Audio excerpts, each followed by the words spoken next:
Al-Qaeda ബന്ധമുള്ള ഭീകര സംഘടനയായ ജമാഅത്ത് നുസ്രത്ത് അൽ ഇസ്ലാമിന്റെ ഭീകരരാണ് ഇന്ത്യൻ പൗരന്മാരെ തട്ടിക്കൊണ്ടുപോയത്. ജൂലൈ 1-നാണ് സംഭവമുണ്ടായത്. ഫാക്ടറിയിലേക്ക് കടന്നുകയറിയ ഭീകരർ കനത്ത ആക്രമണം അഴിച്ചുവിട്ട ശേഷം അവിടെയുണ്ടായിരുന്ന 3 ഇന്ത്യൻ പൗരന്മാരെ തട്ടിക്കൊണ്ടുപോവുകയായിരുന്നു.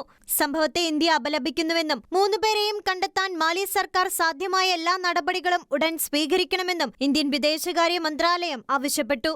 ഇവരുടെ കുടുംബങ്ങളുമായും വിദേശകാര്യ മന്ത്രാലയം ബന്ധപ്പെട്ട് വരികയാണ്.